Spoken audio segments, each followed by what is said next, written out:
Okay, I'm gonna try something here. I'm gonna tell you a couple stories and try and put them on the internet and see what happens. My son always tells me I tell great stories. All my customers tell me I got a great radio voice. So, what story should I start with? How did I start coaching in Pittsburgh? Because I've been a football coach all my life, just love doing it, and been doing it. I'm retired now. 2013 was my last season. So I was at Al's Cafe in Bethel Park one night. I was playing semi-pro football.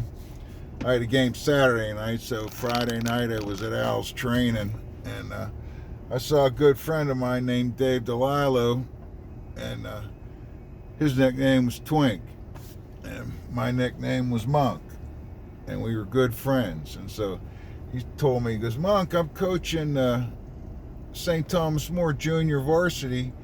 Any way you could come and check it out tomorrow morning at the junior high and see if you can help me out or what I'm doing or, whatever. I said, Twink, absolutely, man. Because I actually went to St. Thomas More and played football there, and I had a great career there. So I go to the game, and he's losing, but they're pretty good. He has a halftime speech, and I look at the kids, and there's this kid named Frankie Rayo, and he only has one arm, and I noticed that. And so after the game, I'm talking to Twink, and he goes, well, what do you think, Monk? I go, well, you see that kid that only had the one arm?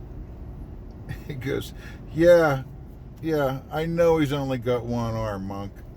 Thanks for helping out. That was my only contribution that day, to correct anything, to let him know that he had a kid on his team with only one arm. How stupid am I to think that that's the thing that Twink needs to make the team successful?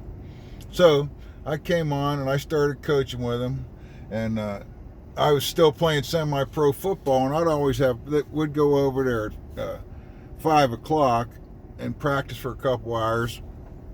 And then I had semi-pro football practice, so I would just wear my cleats and my pants to practice. So the first day he introduces me, all these little kids think that I'm going to start practicing against them. They didn't realize that I was just playing semi-pro football.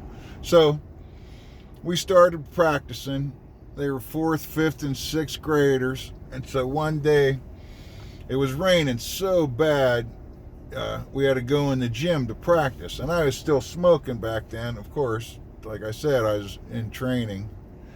And I told Twink, I got to go outside and smoke a cigarette, Twink. Hold on.